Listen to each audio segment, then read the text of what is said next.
আসসালামু আলাইকুম। Hello everyone, কেমন আছে? এটা হচ্ছে চাষের কই মাছ। এখন দেব এখানে লবণ, হলুদের গুঁড়ো এবং লেবুর রস। এটা দিয়ে আমি আধা ঘন্টা ভিজিয়ে রাখবো। এর আগে কিন্তু আমি অনেক সময় নিয়ে কই মাছগুলোকে পরিষ্কার করেছিলাম। এখন আবার পরিষ্কার করে ধুয়ে নিয়েছি। এখন দিচ্ছি হলুদ, লবণ, মরিচের গুঁড়ো এবং সামান্য পরিমাণ সরিষার তেল। এটাকে আমি ম্যারিনেট করে রাখবো 10 থেকে 12 মিনিট। তারপর এই যে খুব সুন্দর করে মেখে ঝেঁকে নিচ্ছি এবং ভালো করে এটার গায়ে মশলাগুলো মালিশ করে দিয়ে দিলাম। এখন দিয়ে দিয়েছি আমি কড়াইয়ে তেল এবং তেলটা পরিমাণে একটু বেশি দিতে হবে। কইয়ের তেল দিয়ে কই মাছ ভাজবেন এটা কিন্তু ভাববেন না একবারও। এই রান্নাটাতে তেলের পরিমাণ একটু বাড়িয়ে নিতে হবে। আমি তেলের পরিমাণটা কীভাবে বাড়িয়ে দিয়েছি আর কই মাছগুলোকে খুব সুন্দর করে উল্টে পাল্টে ভেজে নিচ্ছি। অনেকেই চাষের কই মাছ এই কথাটা শুনেই খুব বিরক্ত বোধ করেন, তাদের পছন্দ হয় না। চাষের কই মাছে এক ধরনের দুর্গন্ধ থাকে বা চাষের কই মাছ খাবেন এটা ভেবে অনেকেই কই মাছ চাষেরটা খান না। ঠিক আমার আজকের ভিডিওটা কিন্তু তাদের জন্যই। এভাবে কই মাছ খুব ভালো করে একদম এপিট ওপিট সুন্দরভাবে ভেজে নেবেন।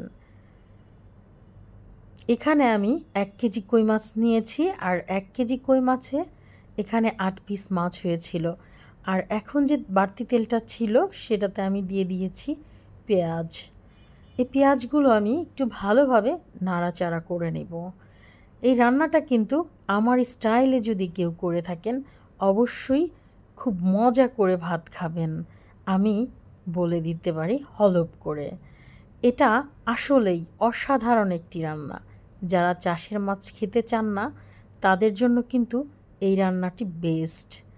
এভাবে এখন দিয়ে দিয়েছি টমেটো, কাঁচামরিচ এবং হলুদ গুঁড়ো, ধনিয়া গুঁড়ো, লবণ গুঁড়ো এবং মরিচের গুঁড়া। এই সব কিছু দিয়ে খুব ভালোভাবে আমি নেড়ে চেড়ে নিব। সামান্য পরিমাণ দিয়েছি আদা রসুন বাটা।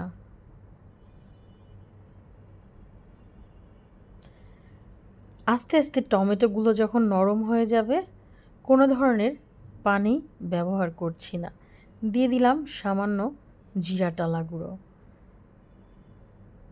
আস্তে আস্তে পেঁয়াজ এবং টমেটো এটা খুব নরম হয়ে গিয়েছে। এখন আমি এর মধ্যে দিয়েছি ভেজে রাখা কই মাছ। আর এই ভেজে রাখা কই মাছগুলো আমি যখন আলতো হাতে হালকাভাবে নেড়ে চেড়ে দিব তখন কিন্তু এই কই মাছগুলোতে মশলা মিশে একাকার হয়ে যাবে। সুন্দর একটা স্মেল বের হচ্ছে এবং এই রান্নার মূল বৈশিষ্ট্য যেটা, এখন এই সময় পানি ছাড়া খুব চুলার আঁচটাকে কমিয়ে আস্তে আস্তে করে রান্না করে নিতে হবে। এইভাবে আমি 15 থেকে 20 মিনিট অল্প আঁচে রান্না করে নিয়েছি।